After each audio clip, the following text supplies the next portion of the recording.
ഉദ്ഘാടന ചടങ്ങുകളോ flag off പരിപാടികളോ ഇല്ലാതെ ചെറുതോണിയിലെ പുതിയ KSRTC ഓപ്പറേറ്റിംഗ് സെന്റർ പ്രവർത്തനം ആരംഭിച്ചു.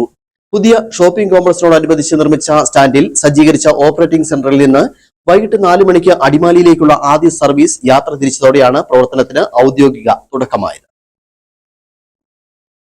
ഇടുക്കി ജില്ലാ പഞ്ചായത്ത് മുൻ ഭരണസമിതിയുടെ കാലത്താണ് പുതിയ ബസ് സ്റ്റാൻഡിന്റെ നിർമ്മാണം ആരംഭിച്ചത് എങ്കിലും വിവിധ കാരണങ്ങളാൽ പദ്ധതി പൂർത്തീകരിക്കുവാൻ കഴിഞ്ഞിരുന്നില്ല. ഇതിന്റെ പേരിൽ മന്ത്രി റോഷി അഗസ്റ്റിന് വലിയ വിമർശനങ്ങളും നേരിടേണ്ടി വന്നിരുന്നു.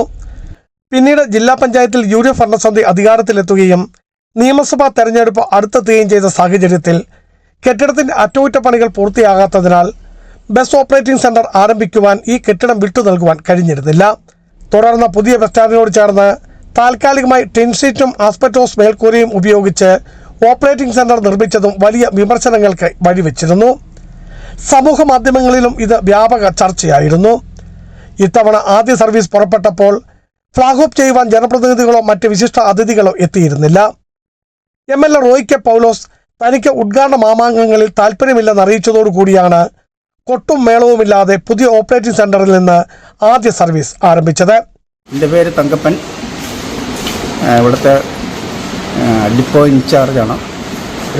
ഇവിടെ മുതൽ ഇന്നു മുതൽ ഇവിടെ നമ്മുടെ ഡിപ്പോയുടെ പ്രവർത്തനം, ചെറുതോണി ഡിപ്പോയുടെ പ്രവർത്തനം ഇവിടെ ആരംഭിക്കുകയാണ്. MLA വന്നായിരുന്നു, പിന്നെ എല്ലാ രാഷ്ട്രീയ പ്രതിനിധികൾ വന്നു. ഇനി അടുത്ത ദിവസം മുതൽ ഇവിടെ നിന്നാണ് ഓപ്പറേറ്റ് ചെയ്യുന്നത്. നിലവിൽ 29 ജീവനക്കാരാണ് ഓപ്പറേറ്റിംഗ് സെന്ററിൽ സേവനമനുഷ്ഠിക്കുന്നത്. ആദ്യ സർവീസ് ആകട്ടെ ചെറുതോണിയിൽ നിന്നും അടിമാലിക്കായിരുന്നു. ബിജു വൈശൻ പറമ്പിൽ, ഇടുക്കി വിഷൻ ന്യൂസ്, ഇടുക്കി.